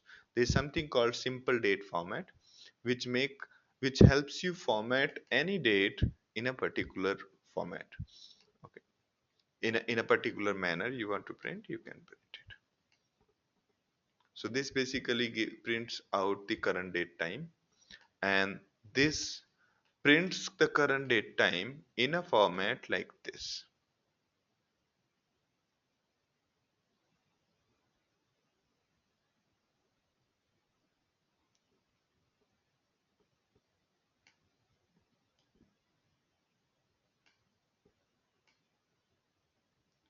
Okay, so this is your day of the week, this is year, and then you have put dot. If you want to put underscore, you're free to do that. Okay, and so on.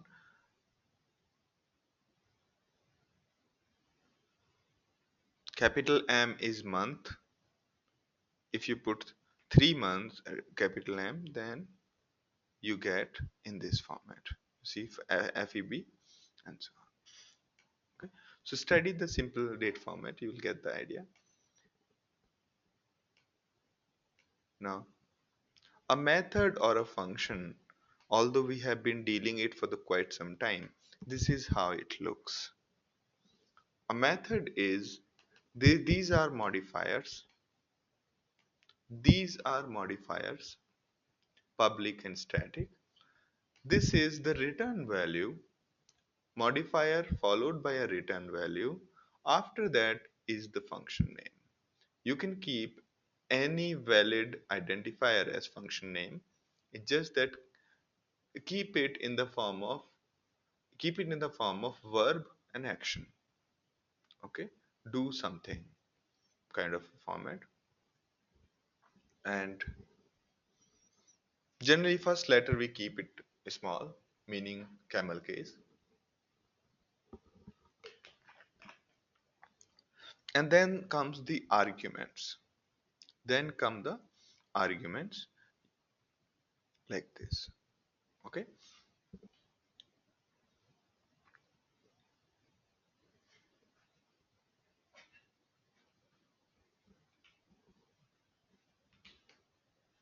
So whenever you are making a call to a function and then there is a body, if you are putting a return value which is not void, if you put void, then you don't have to return anything. But if you put some integer, float, or an object, then you can return. Also, the important thing to note here is a function can only return a single value. Okay. And also, function cannot modify the primitive values, and whenever you give an object to a function, it generally creates a copy of it and then moves ahead. If you are passing a primitive value, the values are copied, while in case of an object, it just the variable name gets copied but the object remains same. Okay.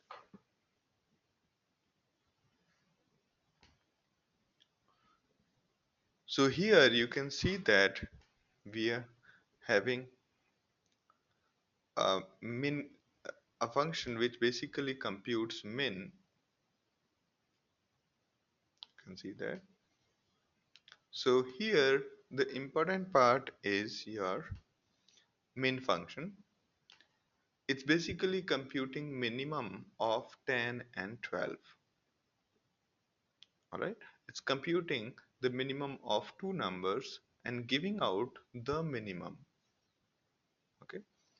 Now imagine that we had a object which we want to swap the two values x and y. We cannot do it using any function. So if we try to create public static swap and int x and int y,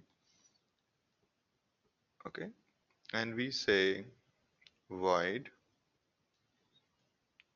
void inside temp we assign x, in x we assign y, and in y we assign temp.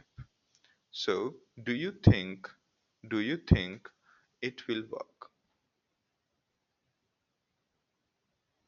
And here we say int x equals to 10 and y equals to 20, and then we do a swap x and y, and then we print it out. So x is here this, and y is your y. Now in this, x and y will still remain this. Okay. While in case of inside, if we are printing inside, if we are printing it inside, then you will see that here it's swapped. Okay.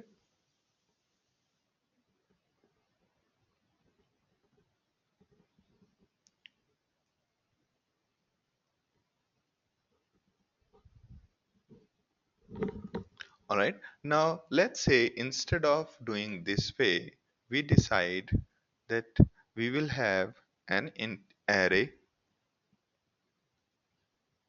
of integers. Okay.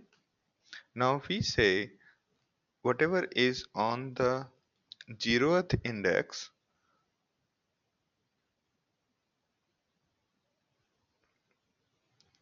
and we have this way. Now do you think it will have an impact?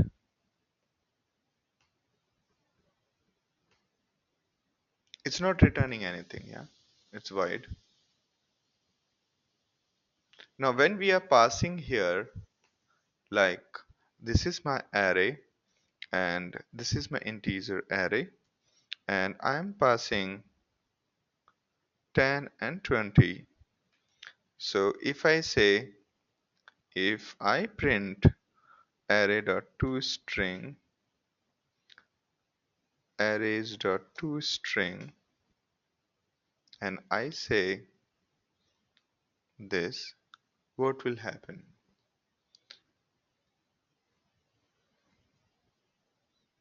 Will it swap?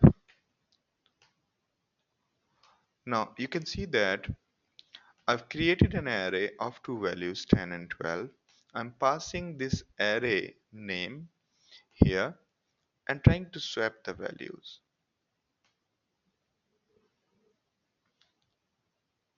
So whenever we are passing other than whenever we are passing non, I mean any time, it's like a pointer. Array is like a pointer to this list. This list is located in the memory, and even if we have another, say array1 array, okay, if we have these two variables and we try to make the modification in using array1, okay, and we try to say 5, it will make a difference. Okay, this will change the array1 as well, array as well. You can see that the array got changed because of this. Okay, so basically array1, array is a reference to this list. So if you copy the value of array, then the new value will also be the reference to the same thing. And whenever you try to dereference it, when you try to change that value, you will be actually changing the same thing. Okay, so there is an object. This is sort of a box. Okay, now how should I describe it better?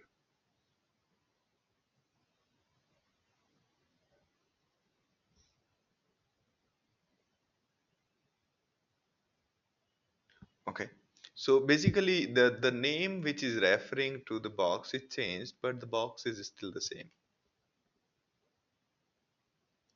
You got my point? And this way you can actually get your method modify your variables. So you can see that it is now swapped. You can see 20 comma 10. Okay, same thing in the beginning, it would be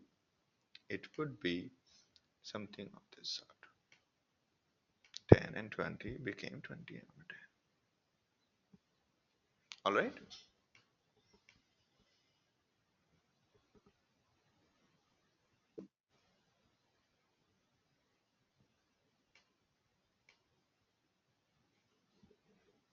Okay, we can also call, yes, that's correct. We can also call this swap as hello world.swap, as well as case of main function, because both are static.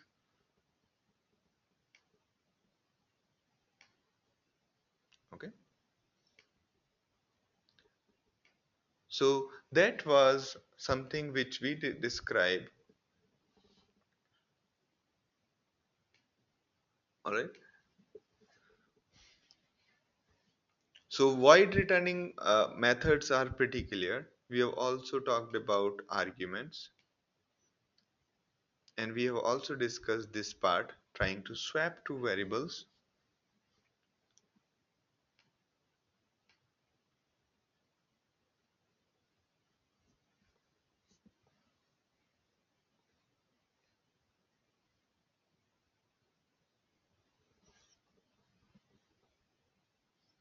Okay, now there's something called method overloading. Although the function name may be different, okay. So when we say function definition, whenever we say function signature means what are the values of argument it accepts and what is the name of the function. This defines the this defines the function signature. The return value does not define the function signature. Okay. Now you can have two functions with the same name but different set of arguments. Although although if the arguments are same as well as name is same but the return value is different, then it gives an error. You can see there are two main functions, min function this, min function that, and at one place we are passing the integer and other places we are passing double. So whenever we are calling this main function, automatically the one which matches the data type will be used. Okay, so let's see. We'll say int and we will say double. Okay, so you will see that first the function which is int was called, although the way we are calling is exactly same based on the argument, because a and b are integers. So the function which has argument of a and b will get called, and then the another function based on the values which we are passing is being called. Now question to you is, let's say we have double result 3 and we say main function and say 1.2 and 1. Now which one will be called?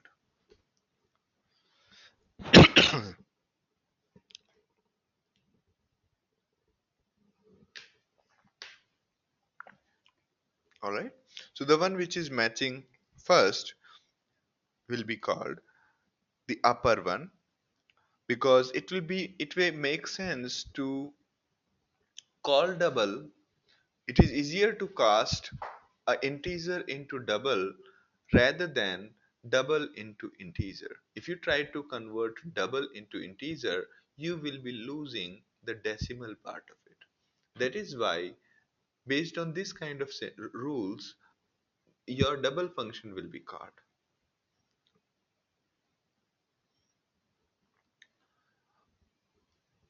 Okay. Since the content are same except the data type, so basically we are repeating the code. Is it possible to use the same variable data types for a function? That's a very good point, Seema. So Seema's point is that although the logic is same,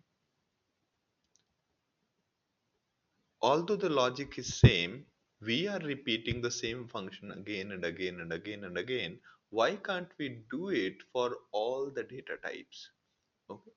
This will we will discuss this when we are talking generics. So whenever we are talking generics, we'll say that all the data types who are of this kind, we have this function. Okay.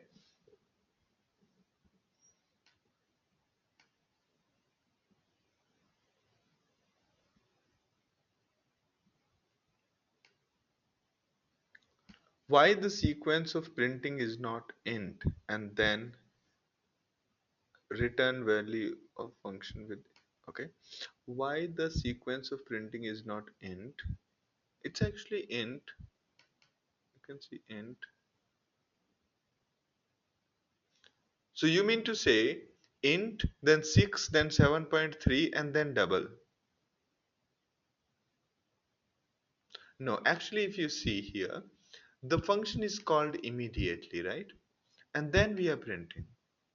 This is the main function. You can see this way. Now is it clear to you? Or did I not understand your question? All right.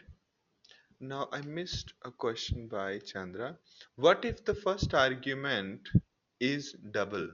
Okay, let's try that out. I showed you that part, right? Now let's have result 4 and let's call it integer.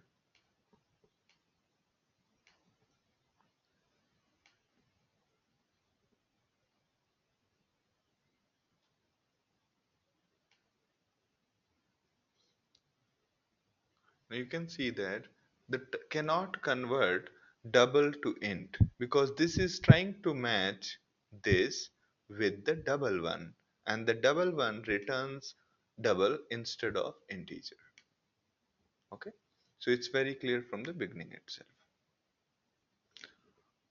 All right, one more thing. Okay, now what if I take this, I'll put it in text notepad. What if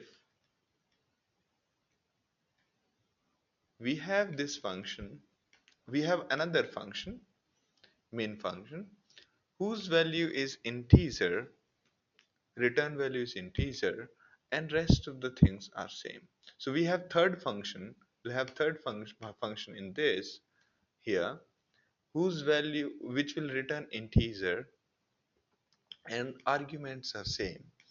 Okay, so do you think that is valid? We have already two functions and we are defining a third function. We are overloading the third function second time, and this time we are not changing the argument, we are just changing the return type. Will that be all right?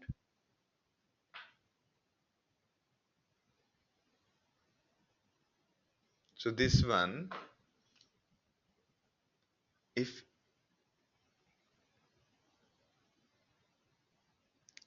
Abhishek says that it will give an error type conversion. Anybody else? No, we are not calling this function yet, we are just defining this function.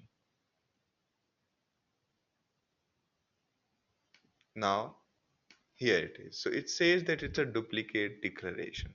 So when you are overloading a function, either change the data type of the arguments, not the return type. Okay, return type is not counted as part of the method signature.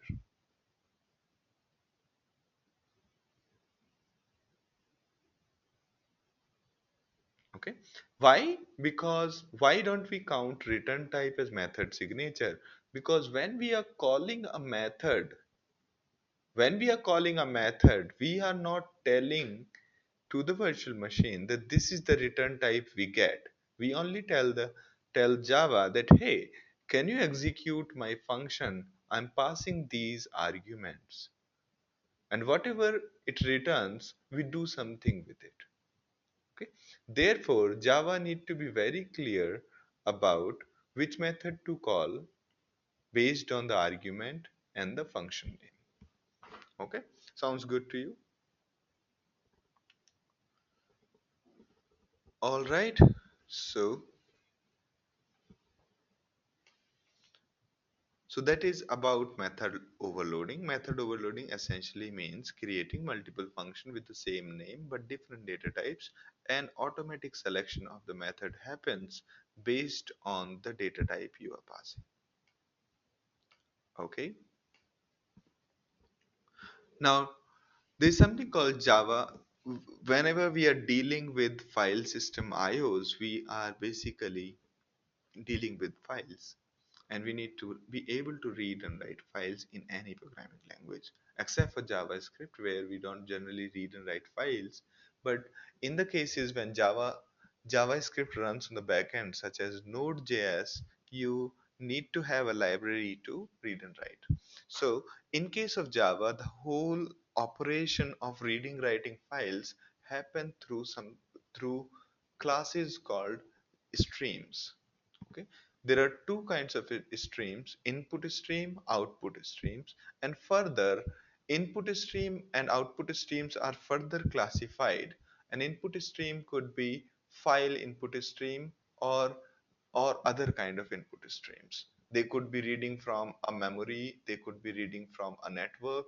So the whole concept of a stream is very, very generic. Okay, so let's see how can we read in the most crude form a file. Say we have input.txt and we are creating output.txt.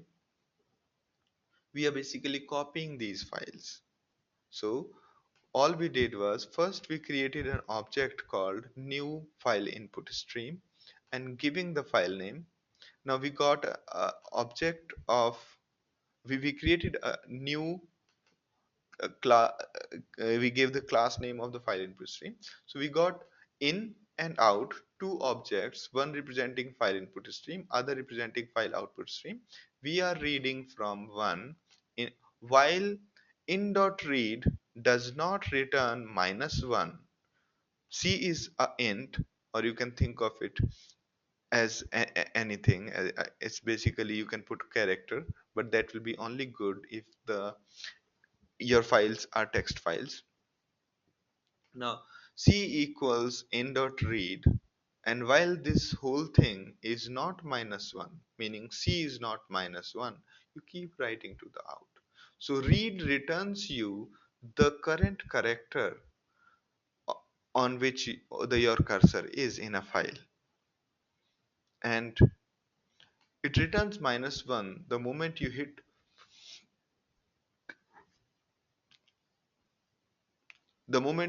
the end of file. Okay, and then that's when you stop. And once you are done, make sure you close these streams. Okay, otherwise these files will be opened forever. So question is that, is my input.txt a number, only contains integer? The answer it's no. But anything, whether it's binary or bytes or anything, can be at the lowest most level. It's actually bytes, and bytes, or you can say an integer, a number.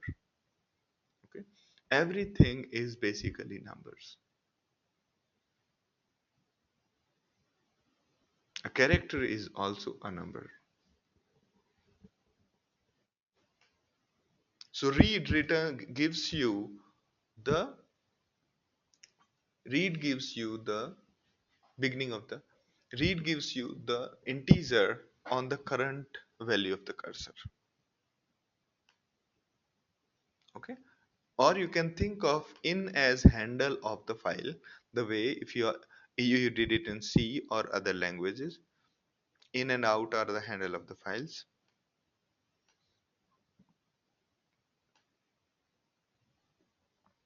All right, now in the same manner, you can also read from input streams, standard input streams.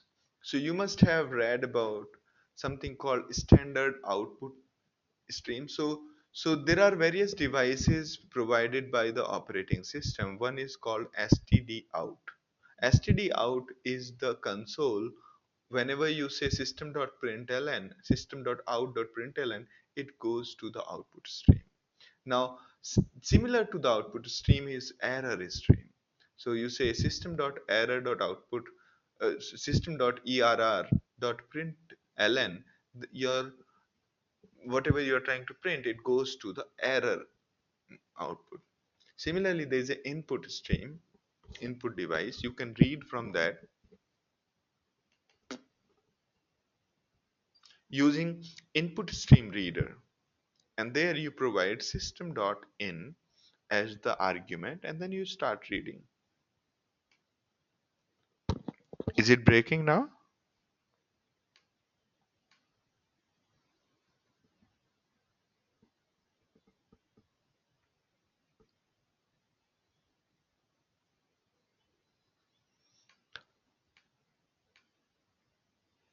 All right. So this way we created input stream reader, and while creating input stream reader, we provided a device called system.in.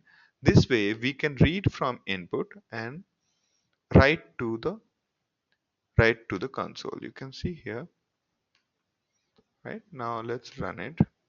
Now it's asking for, you can see that it's printing back to the screen. So all it does is it reads from the input system.in. You remember system.out is for printing out things. System.error is to give out errors. So when you are redirecting the output of your Java program, there you can do the selection. If you are doing a normal redirection of the output to a file, then system.out will go, but system.err will still remain on the console.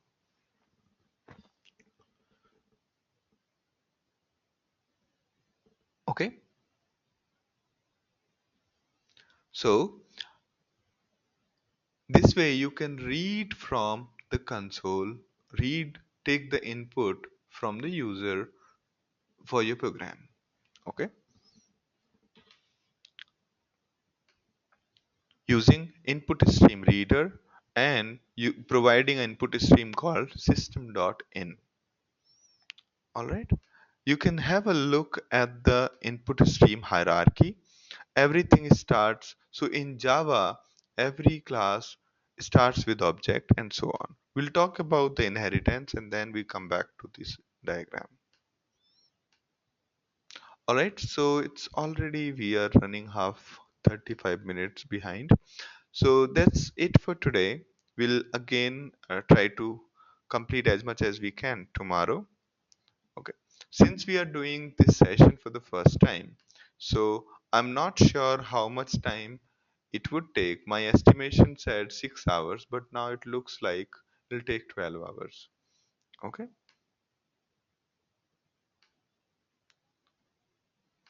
Okay.